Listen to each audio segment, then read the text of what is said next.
Hello and welcome to the chapter Useful and Harmful Microbes of Ninth Science 2. In the previous lecture, we have learned about the lactobacilli. In this lecture, this is lecture number 2. In this, we are going to learn yeast, Rhizobium, penicillin. Myself, Kavita Coburn from Gokhale Education Society's HL High School English Medium, going to present the second lecture of Useful and Harmful Microbes. Now we will start with the Rhizobium bacteria, that is the symbiotic bacteria. In front of you the diagram of the Rhizobium bacteria is given, that is extracted from the nodules of the leguminous plants. Leguminous plants means we can say all the pulses plants, that is pea, beans, all these plants, from that the Rhizobium bacteria can be extracted. This we have learned little bit in the nitrogen cycle also, how they are important to the plants. Here the role and importance of Rhizobium is there. Rhizobia living in the root nodules supply the nitrites and amino acid to the plants, and in exchange get energy energy in the form of carbohydrates from it. Such a mutually beneficial relationship is called as a symbiosis. Rhizobia produces the nitrogenous compounds from the atmospheric nitrogen. However, this process of nitrogen fixation, they need leguminous plants like the beans, sweet potato, soybean, etc. as a host. Beans and pulses are rich in proteins and due to the nitrogen compounds made available by the rhizobia, and instead of that rhizobia is getting the life or a support from these plants. Nowadays, seeds are coated with the rhizobial solution or powder before sowing. After sowing, rhizobia enters the plantlets. This is called as a rhizobial inoculation. This experiment was help in the supply of nitrogen to the cereals and other crops beside the leguminous crops.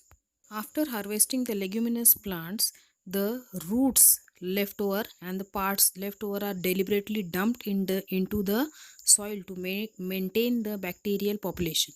The reuse of the rhizobium has helped to reduce the use of chemical fertilizers and thereby their adverse effects also. It has also helped to reduce the expenses on fertilizers and thus works to the benefit of farmer. Next useful microbe is the yeast. Yeast is a unicellular fungus with 1500 different species which exist in the world. The yeast cell is eukaryotic type of cell. Its method of reproduction is asexual, and that is called as a budding. It is a heterotypic fungal microbe that grows on carbon compounds. Here you can see the budding process of yeast. In this, the yeast is just growing the buds on it, and this bud is just multiplying in number. It get matured, it gets separated, and again it grows a bud on it. This yeast helps in converting the carbohydrates of the solution into alcohol and carbon dioxide, and this process is called as a fermentation. Fermentation increases the nutritive value of our food. If it gets the sugar in proper amount and the humidity in proper amount, the yeast grows up very fast. Artificial yeast also we are getting it in the lab. Here in this video you can see here the birds are growing on the yeast and they are just multiplying in number. They get separated, they are called as a daughter cells. These yeast cells are colorless and oval in shape. Next is the ethanol making flow chart. In preparation of ethanol, yeast play a big role in that. This ethanol is prepared from the sugarcane juice. In the flow chart you can see here that the sugarcane from that the juice is extracted. Now this juice is separated into two compartments. One is for the sugar preparation, one is for the ethanol preparation. For sugar preparation you can see here the multiple effects done on the sugarcane juice and treated with different types of juice such as lime juice and other type of chemicals for preparation of sugar. Molasses from the sugarcane, it is fermented with the help of the yeast called as a Saccharomyces, and in this process ethanol is produced as a primary product and ester and other alcohol as a secondary product. Ethanol is also a smokeless and high quality fuel. Besides the molasses, maize, barley and other grains are also used for the industrial production of ethanol. Glucose and fructose, the sugar present in the grape juices, are also fermented with the help of this yeast to produce the alcohol which is used for making the wines. Wine is a fermented product, so we can say it is little bit useful to our health. Next is the bioremediation. Bioremediation means it is a waste management technique that involves the microorganisms to remove or to neutralize the pollutants from contaminated site. It means that is the treatment that is uses naturally occurring organisms to break down the hazardous substances into less toxic or non-toxic substances. Means the simple substances it converts it, and that helps in controlling the pollution. A yeast, Yervia leplolytica, is used to absorb the toxic released during the production of palm oil and heavy metals and minerals released in some other industrial purposes. Saccharomyces cerevisiae is used for absorption of a pollutant called arsenic. Oil spills in oceans are cleaned with the help of the Alkaniovorax bacteria. Here are the advantages of bioremediation. First one, biologically based remediation detoxifies the hazardous substances instead of merely transferring contaminants from one environmental medium to the another. Means it makes it conveniently simple. Bioremediation is generally less disruptive to the environment than excavation based processes.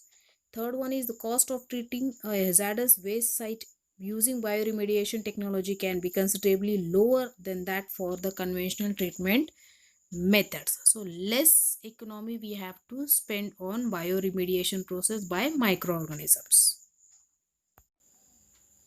The next important topic is the antibiotics. Antibiotic is from antibiosis, means against the life. Substances derived from the microorganisms or produced synthetically to kill or suppress the growth of other microorganisms is called as a antibiotics, or the carbon compounds obtained from some of the bacteria and fungi for destroying and preventing the growth of harmful microorganisms are called as antibiotics. In antibiotics, they are of two types: antibacterial, antimicrobial spectrum, that is narrow spectrum, and broad spectrum. If the drugs that act only on one kind of bacteria, then it is a narrow spectrum antibiotics, and broad spectrum antibiotic means the drugs that have a wide antimicrobial scope, means they can kill many varieties of the bacteria and also the protozoa, that is called as a broad spectrum antibiotics. Now we will see how the antibiotics work. Pathogenic bacteria can cause infection in our body which can be treated by the antibiotics. Antibiotics can be bacteriostatic or bactericidal. Static means to stop the growth of bacteria and cidal means to kill the bacteria. Bacteriostatic antibiotics slow down the growth of the bacteria by interfering the processes of bacteria that bacteria need to multiply. This process include the DNA replication through which it can multiply, that will be stopped by antibiotics. Next is the metabolism process, that is also stopped by antibiotics, and the next is the protein production, that all are needed for multiplication of bacteria, that will be stopped by the antibiotics in the body. Bactericidal antibiotics kill bacteria for preventing the bacteria from making cell wall. If cell wall will not be there, they will not be of any use. So especially that bacteria kills the cell wall of the harmful bacteria. Next one is the penicillin.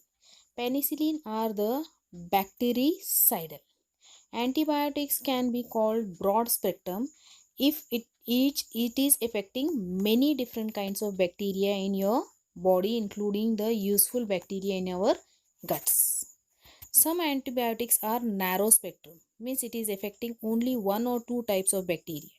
It is better to use the narrow spectrum bacteria wherever possible. Mostly antibiotics have no effect on our immune system. Here the narrow spectrum is affecting only one type of bacteria which has to be killed. so it is not affecting our immune system. Antibiotics do not work on viruses because their structure is totally different. Viruses depend on the host for multiplication. They cannot perform the protein synthesis, DNA replication, protein synthesis, and so on. So, the bacteriostatic antibiotics that affect the bacterial DNA, metabolism, or protein production do not attack the other body cells. Therefore, they do not slow the growth of viruses. Viruses do not have the cell wall. Bactericidal antibiotics act on this cell wall and cannot kill the viruses. A very good antibiotic is created, that is the penicillin. Penicillin, it is a group of antibiotics derived from the Penicillium fungi. Penicillin antibiotics are historically significant because they are the first drugs that were effective against many previously serious diseases such as the syphilis and the infection caused by the Staphylococcus and Streptococcus. On penicillins are beta-lactam antibiotics and used in the treatment of bacterial infection caused by the susceptible, usually gram-positive organisms. Here we will see how Having the been brought up penicillin is on a discovered farm by in the Scotland, Alexander Fleming. Alexander wasn't afraid He of was getting just his hand observing dirty some of while the bacteria examining which was nasty very bacteria dirty, like the that is the Staphylococcus Staphylococcus, aureus, which in which is humans very as well as horses can nasty cause to the touch death also. as It well is as just vomiting and causing the vomiting and boils. boils on the One body day in of the horses. 1928, Fleming So came one day back he from his collected holiday. that He samples found and some kept it in the cultures lab. of After a holiday, Streptococcus when he aureus came back, bacteria which he he saw had the meant to bacteria throw was away dead. has died. But But instead instead of of throwing throwing them, he away, he just thought stopped and over think it over why it. He some of the might have samples caused die and some some of of them them are his live. sample to die, After a and the lot of rest to time live. and After effort a of lot his of time and job, effort in he his has lab, Fleming found it worked out out that that some of his something has sample had been contaminated by a particular fungus which he had managed to grow himself. As a ex-soldier in World War I, he had seen hundreds of soldiers die due to bacterial infection, and he figured that if fungus could kill bacteria on his bench, it might have also killed bacteria in the wounded soldiers. And he was right. Having renamed his mold juice as a penicillin, it was ready for the public consumption in time for the next war. Penicillin had saved lives of millions of people. There are many uses of penicillin. It is a great antibiotic. Skin and infection, diphtheria, tetanus, intra-abdominal infection, ear-lung infections, respiratory tract infection, urinary tract infection, dental infection, syphilis, gonorrhea, streptococcal infection. Like this, many more diseases can be cured by the use of the penicillin antibiotic. In this lecture, we have learned Rhizobium bacteria, yeast, and penicillin. Hope you must have understood this very well. Thank you for watching this lecture. Stay home, stay safe, stay home. Goodbye for the till the next video.